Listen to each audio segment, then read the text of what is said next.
حضرت ابراہیم علیہ الصلوۃ والسلام کی سیرت میں اتنی قربانیاں ہیں اور ایسی ایسی قربانیاں ہیں کہ عقلیں حیران ہو جاتی ہیں۔ سب سے پہلے یہ سمجھنا ہوگا کہ حضرت ابراہیم علیہ الصلوۃ والسلام کو حضرت اسماعیل علیہ السلام ملے کیسے؟ آپ کے بیٹے ہیں نا، آپ کو پتہ ہی کتنی ایج میں حضرت اسماعیل علیہ السلام پیدا ہوئے۔ حضرت ابراہیم علیہ السلام کی عمر ہو گئی تھی 99 سال۔ وہ 99 سال کی عمر تک دعائیں کرتے رہے، یا اللہ بیٹا دے دے، یا اللہ بیٹا دے دے۔ اور دعا کیا ہوتی تھی؟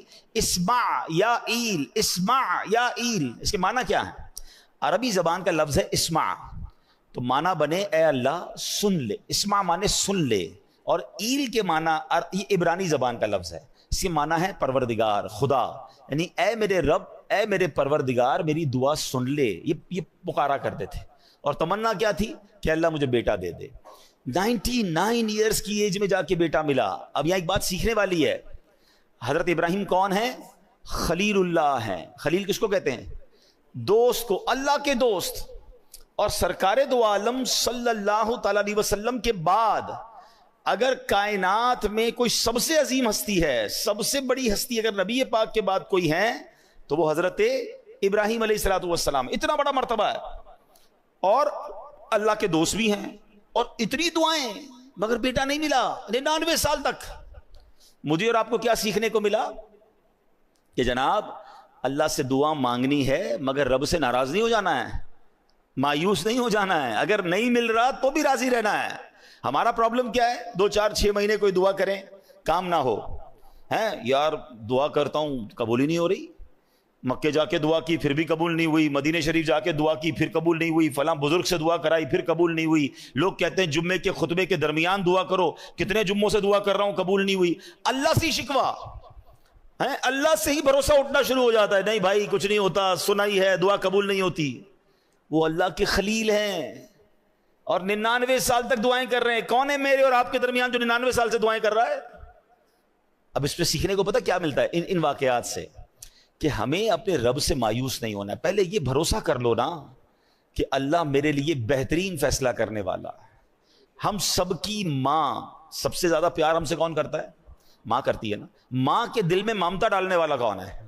یعنی میری ماں مجھ سے پیار کرے، یہ خیال اس کے دل میں ڈالنے والا کون ہے؟ اللہ نہ ڈالتا تو ماں پوچھتی بھی نہ ہے۔ ذرا آپ سوچیں، صرف ماں، انسانوں کی ماں کے دل میں رب نے نہیں ڈالا، یہ جتنے جانور ہیں ان کی ماں بھی اپنے بچوں سے ویسا ہی پیار کرتی ہے، جان دے دیتی ہے، لڑنے آ جاتی ہے، چاہے وہ بلی ہو، کتا، جو بھی جانور ہو، بچے کے لیے جانور بھی جان دینے کے لیے تیار ہو جاتے ہیں۔ کیوں؟ یہ اللہ نے خیال ڈالا ہے۔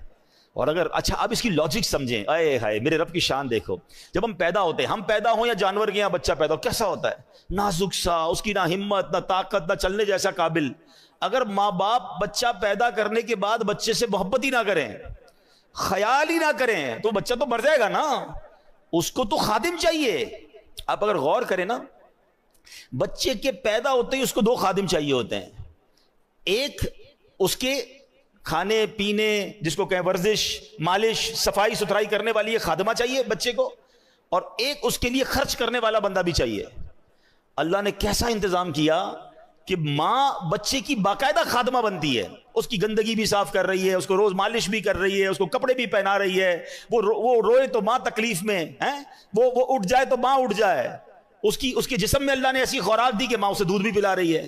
یعنی اللہ نے کیسی ہم سب کے لیے انتظام کیا کہ اس کے دل میں ایسی چیز ڈال دی کہ وہ اپنے آرام نہیں دیکھے گی، بچے کا آرام دیکھے گی۔ اچھا ماں سب کچھ کرے، پیسے ہی نہ ہو ماں کے پاس، تو بچے کو کپڑے کہاں سے پلائے گی، دوائی کہاں سے دے گی؟ اب باپ کے دل میں رحم ڈالا کہ باپ اپنی جیب سے اپنی خواہشات کو مارتا ہے، اپنے بچے کی خواہشات پوری کرتا ہے۔ کیا شاندار انتظام میرے رب نے ہم سب کی پرورش کے لیے کیا۔ مگر اس سارے انتظام کو کرنے والا ہے کون؟ اللہ ہے نا۔ وہ کتنا پیار کرتا ہے ہم سے۔ پہلے یہ اطمینان کر لو کہ میری ماں سے کئی گنا زیادہ پیار میرا رب مجھ سے کرتا ہے، ٹھیک ہے؟ تو جب رب مجھ سے اتنا پیار کرتا ہے اور وہ نہیں دے رہا ہے، میں مانگ رہا ہوں پھر بھی نہیں دے رہا ہے، میں رو رہا ہوں پھر بھی نہیں مل رہا ہے، تو پھر یقین کر لو نا یہی میرے لیے بہتر ہوگا، یہی میرے لیے اچھا ہوگا۔ میں نے کئی بار اپنے بیانات میں ایک ایگزامپل دی ہے سمجھانے کے لیے، آج پھر دے دیتا ہوں، شاید کسی کا دل میں اطمینان آ جائے۔ کئی لوگ ہوتے ہیں بیچارے پریشان ہوتے ہیں اور کنفیوز بھی رہتے ہیں، یار دعائیں مانگتے ہیں پتہ نہیں کیوں مسئلہ حل نہیں ہو رہا۔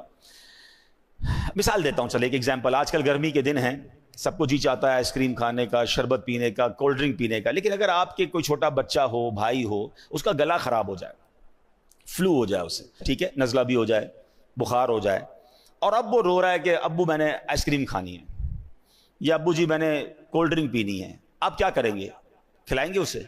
بتائیے نا، کولڈ ڈرنک پلائیں گے؟ اچھا وہ رو رہا ہے، نہیں نہیں میں نے پینی ہے، وہ بہت زور زور سے رو رہا ہے، آپ پلا دیں گے اسے؟ اچھا آپ کا کوئی دوست برابر میں آپ کے بیٹھا ہے، وہ کہ یار کیسے ظالم والد ہو یار، بچہ رو رہا ہے، پلا دو نا اسے آئس کریم، دے دو آئس کریم، کھلا دو یا کولڈ ڈرنک پلا دو۔ آپ ایک جواب دیں گے، میں والد ہوں، مجھے پتا ہے میرے بچے کو کب کیا دینا ہے، ابھی دوں گا بیمار ہو جائے گا، ابھی دوں گا اس کا گلا اور خراب ہو جائے گا، اس کو رونے دو، اس کو نہ دینا اس کے لیے اچھا ہے۔ ایسا ہی ہے نا؟ اب ذرا دل کے کانوں سے میرا جملہ سننا، آپ والد ہیں، آپ کو پتا ہے بچے کو کب کیا دینا ہے، میرے خالق کو نہیں پتا مجھے کب کیا دینا ہے؟ بات اگر یہ سمجھ آ گئی نا جس دن کہ میں رو رہا ہوں وہ نہیں دے رہا، میں تڑپ رہا ہوں وہ نہیں دے رہا، میں گڑ گڑا رہا ہوں وہ نہیں دے رہا، اب بندہ سمجھ جائے یہی میرے لیے بہتر ہے، میرا رب بہترین فیصلہ کرنے والا ہے، میری ماں سے زیادہ جب چاہنے والا ہے تو ڈیسیشن بھی بہترین ہوگا نا۔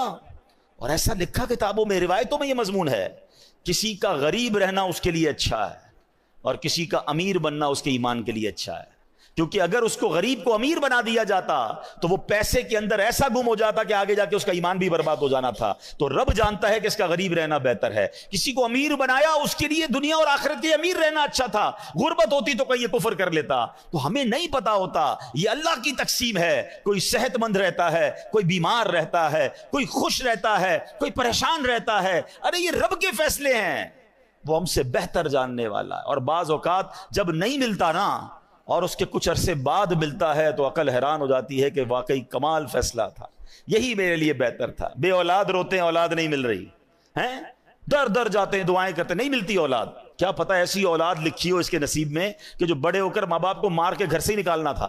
ہم نہیں سنتے بعض اوقات ماں باپ کہتے تو پیدا ہی نہ ہوتا تو اچھا تھا، اتنا بچہ تنگ کرتا ہے، تو یہ اللہ کے فیصلے ہیں۔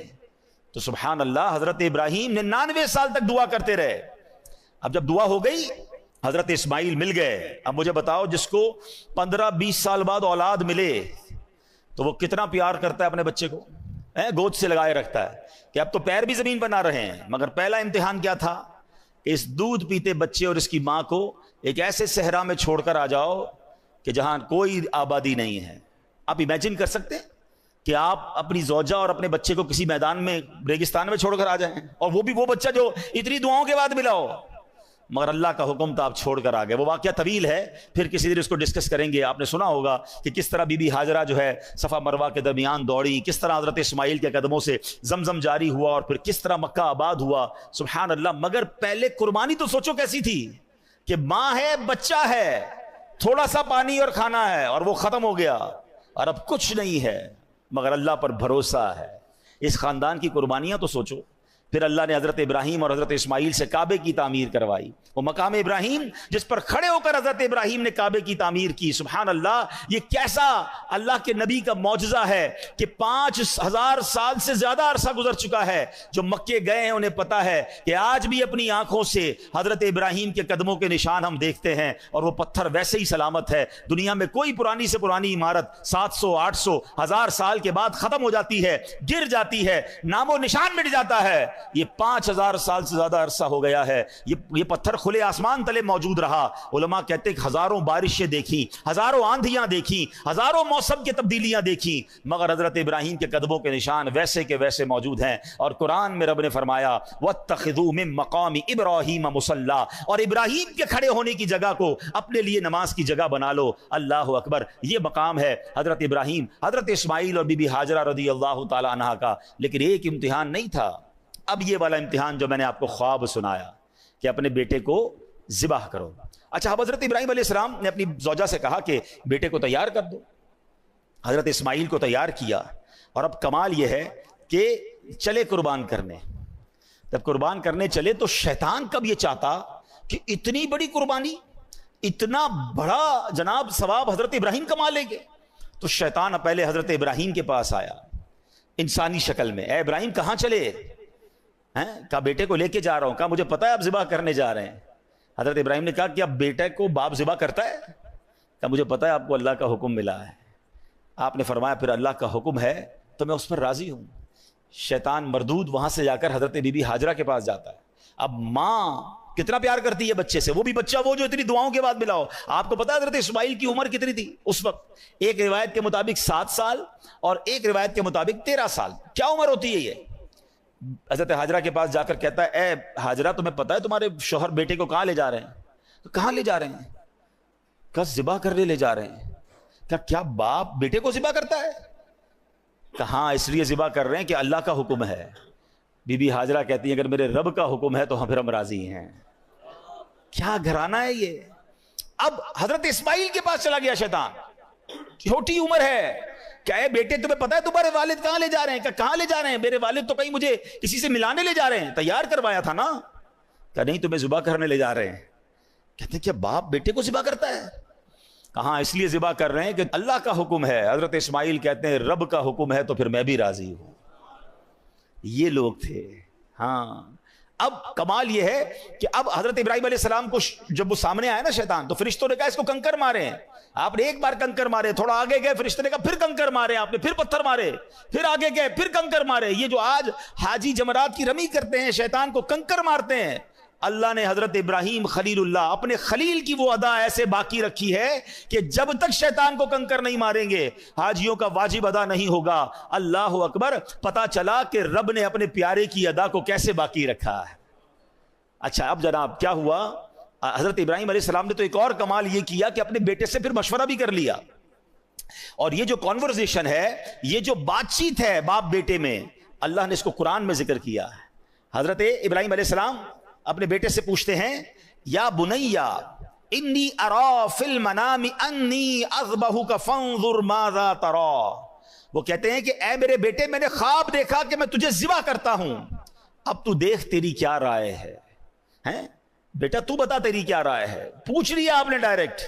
اب حضرت اسماعیل کا ذرا جواب سنیں, کیسا بیٹا ہے یہ, کیسی تربیت ہے. حضرت اسماعیل کہتے ہیں یا ابت افعل ما تؤمر, اے میرے والد کیجئے جس کا آپ کو حکم ہے, خدا نے چاہا تو قریب ہے آپ مجھے صابر یعنی صبر کرنے والا پائیں گے. اللہ اکبر. اب حضرت اسماعیل نے بڑی انوکھی بات کی حضرت ابراہیم سے. کہتے ہیں بابا جان ایک کام کیجئے گا, ذرا چھری کو تیز کر دیجئے گا تاکہ مجھے ذبح ہوتے ہوئے تکلیف کم ہو. مجھے اچھی طرح رسیوں سے باندھ دیجئے گا تاکہ میں زیادہ ہلوں تو میرے خون کے چھینٹے کہیں آپ کے کپڑوں پر نہ پڑ جائیں. اے بابا جان مجھے سیدھا نہیں, مجھے الٹا چہرے کے بر لٹا دیجئے گا, پیشانی کے بل لٹائیے گا کیونکہ میرا چہرہ آپ کو دیکھنا نہ پڑے. اور جب مجھے ذبح کر لیں تو میرا یہ جو لباس ہے نا, یہ میری ماں بی بی ہاجرہ کو دے دیجئے گا تاکہ ان کو کچھ تسلی ہو جائے. آپ سوچ سکتے ہیں یہ باپ بیٹے کی کانورزیشن, یہ کیسی قربانی تھی. اور ایسے ہی ہوا, حضرت ابراہیم علیہ السلام نے اپنے بیٹے کو رسیوں سے باندھ دیا, چھری کو تیز بھی کر لیا, پیشانی کے بل بھی لٹا دیا. اور سبحان اللہ آپ کے لیے جو حکم تھا, آپ کا جو کام تھا, جو بندگی تھی آپ نے کر دی. وہ تو کر چکے جو کرنی بشر کی ہے, آپ نے چھری کو پھرا دیا. مگر سبحان اللہ میرا رب چاہے تو چھری بھی کام نہ کرے نا, چھری نے کاٹا نہیں. یہاں یہ بات بھی سمجھنی ہے. حضرت ابراہیمی کے 2 واقعات ہیں جو پھر ہمیں توکل سکھاتے ہیں. آپ وہ واقعہ پھر کبھی ڈسکس کریں گے, لیکن ماشاءاللہ آپ نے سنا ہوگا کہ حضرت ابراہیم علیہ السلام کو نمرود نے ایک آگ لگائی تھی جس میں ڈالا گیا تھا. آگ کا کام کیا ہے بتاؤ نا, جلانا ہے نا. آگ نے جلایا نہیں نا. کیا ہوا, اتنی بڑی آگ تھی, آپ کو تھرو کر دیا گیا آگ میں, اور 1-2 منٹ نہیں, آپ ایک روایت کے مطابق 7 دن اور ایک روایت کے مطابق 40 دن اس آگ میں رہے, مگر آپ کا بال بھی بیکا نہیں ہوا. تو پتا کیا چلا کہ آگ کا کام جلانا ہے, مگر رب چاہے تو آگ نہیں جلائے گی.